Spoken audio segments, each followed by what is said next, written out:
Did you know that during World War II, the US military seriously considered strapping tiny incendiary bombs to bats and releasing them over Japanese cities?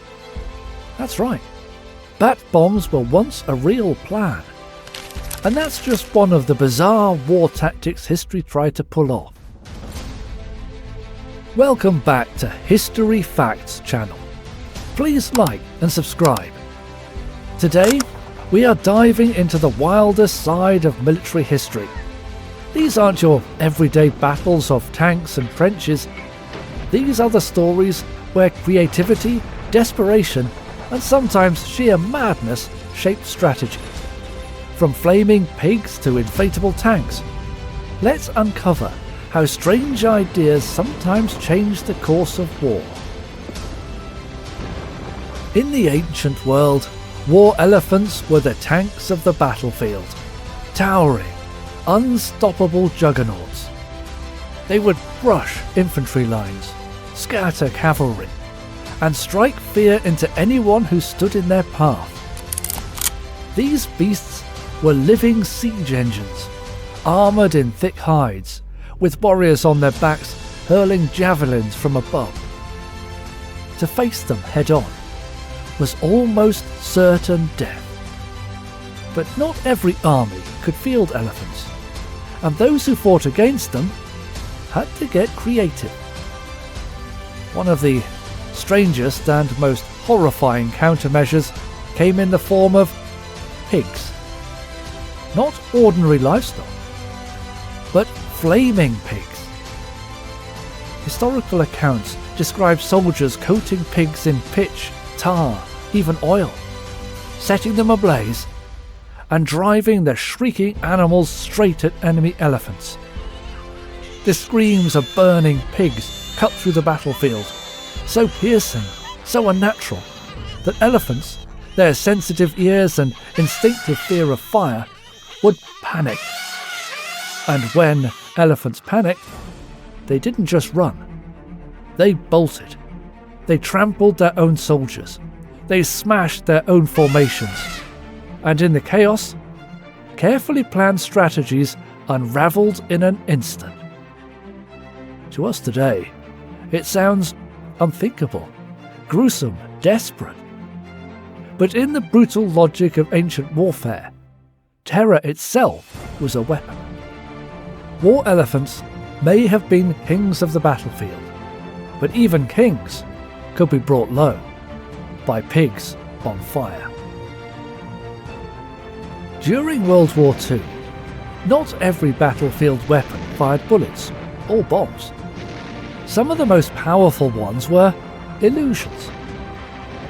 In 1944, the US created a secret unit so unusual its very existence was classified for decades. Its name? The Ghost Army. But this was no ordinary fighting force, not hardened soldiers, not elite commandos. Instead, artists, sound engineers, set designers, radio operators, men armed not with firepower, but with creativity. Their mission was deception, to make the German army believe they faced divisions that didn't exist. And the tools they used? Inflatable tanks, rubber planes, light enough to be carried by 4 men, canvas trucks that could transform overnight into something entirely different. But the deception went beyond what the enemy could see. The Ghost Army weaponized sound. They recorded engines rumbling, tanks clattering, even casual soldier banter, then blasted those sounds through massive loudspeakers, echoing for miles across the countryside. From a distance, German scouts would see tanks where none existed, hear divisions on the move, even intercept fake radio chatter, scripted word for word to mimic real units. And they believed it. The Ghost Army carried out more than 20 deception operations across Europe. Each time, they convinced German intelligence that American forces were massing in one place, while the real army prepared to strike somewhere else. Their illusions misled enemy generals, diverted reinforcements, bought precious time, and in doing so, saved tens of thousands of Allied lives. Yet, these men carried no rifles into battle. Their weapons were canvas, paint, sound, and imagination. In the end, it wasn't just steel and firepower that shaped the war. It was also shadows, echoes, and tricks of the eye. The battlefield haunted by ghosts. Sometimes, the strangest ideas in warfare come not from generals, but from ordinary people with wild imaginations. And in World War II, one of those ideas involved bats. Yes, bats. Not as mascots, not as symbols, but as weapons.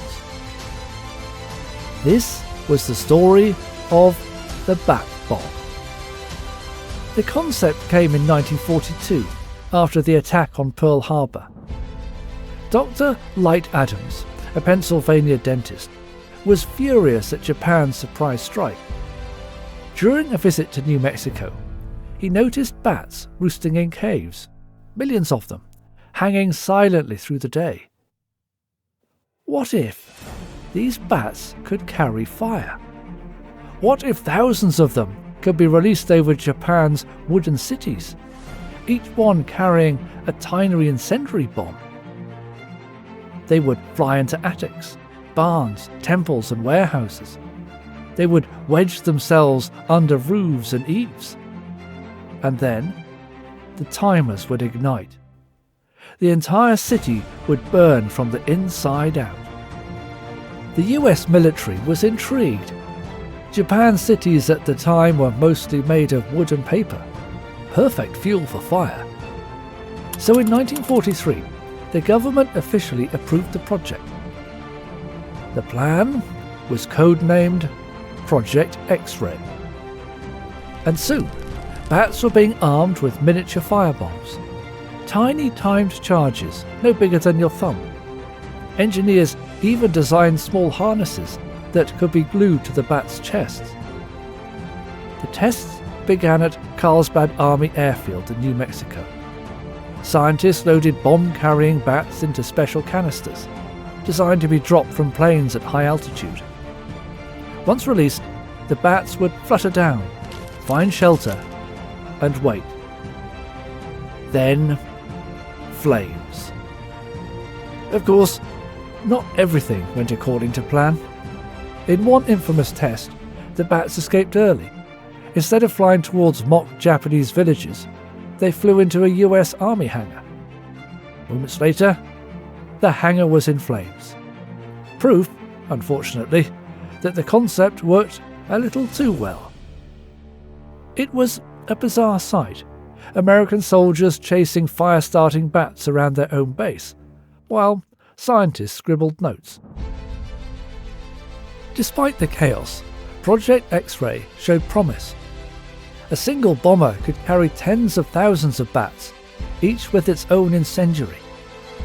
Military planners calculated the destruction could surpass that of conventional firebombing raids at a fraction of the cost. Imagine it. Entire cities igniting, not from squadrons of planes, but from creatures of the night. A weapon of nature, twisted into a weapon of war. By mid-1945, the Bat Bomb project ran out of time. The tests worked, but they took too long to perfect. And another weapon was ready. One far more destructive, far more decisive. The atomic bomb. When the nuclear option appeared, bat bombs looked primitive. The project was shelved, the bats returned to their caves, and history moved on. Looking back, the bat bomb stands as one of the strangest what-ifs in military history. It reminds us that in war, imagination can be as dangerous as steel. That no idea, no matter how bizarre, is too strange to test. And it leaves us with a chilling thought that the fate of cities once rested not only on machines of war, but on the wings of bats in the night. In the brutal clash of World War II, armies searched desperately for any advantage. Tanks ruled the battlefield, armoured giants that seemed almost unstoppable. So the Soviet Union turned to a most unlikely weapon: dogs. Not as companions, not as mascots, but as living bombs.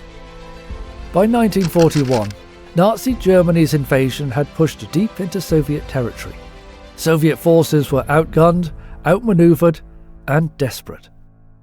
And in that desperation came a shocking plan. Train dogs to run underneath enemy tanks, carrying explosives strapped to their backs. When the dog dove under a tank where the armour was weakest, the charge would detonate. The tank destroyed, the dog gone. It was cruel, it was desperate, and it was real. In secret facilities near Moscow, trainers raised hundreds of dogs for the task. They were starved for days, then taught to search for food under parked tanks. Each time they found it, they were rewarded. Gradually, the food was removed and explosives were added. The dogs learned that the underside of a tank meant survival. The Soviets believed they had created the perfect anti-tank weapon.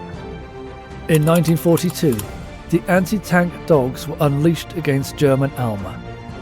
Dozens charged into battle, small shadows darting beneath the rumble of steel.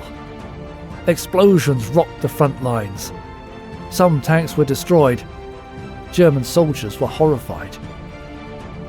But the reality was far less effective than the theory.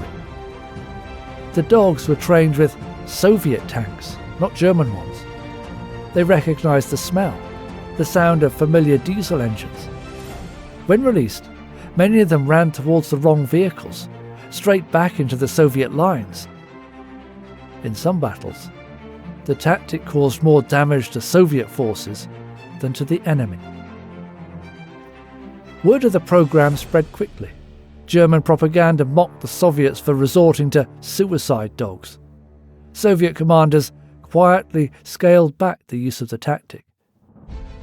Yet, for years, they continued to experiment, claiming hundreds of tanks were destroyed this way, though the truth remains uncertain. What is certain is the cost. Thousands of animals trained and sacrificed. Weapons of desperation, not precision. Today, the story of anti-tank dogs is a chilling reminder of the extremes nations will reach in total war. It shows how fear and desperation can twist even loyal companions into weapons. On the battlefields ruled by machines, the Soviets turned to man's best friend. Not for comfort, not for loyalty, but as bombs on four legs. What do flaming pigs, inflatable tanks, chainsaw diplomacy, bat bombs and anti-tank dogs all have in common? They show how war pushes humans to extremes, where imagination becomes a weapon. These ideas remind us that fear, deception and creativity can sometimes be more powerful than firepower. So, we've seen animals weaponized, artists disguised as soldiers, lumberjacks backed by tanks, and bats almost turned into bombers. Each story proves that warfare isn't just about brute force. It's about adaptability, psychology, and sometimes complete absurdity. By remembering these strange tactics, we see history in a new way, where even the weirdest ideas left lasting lessons.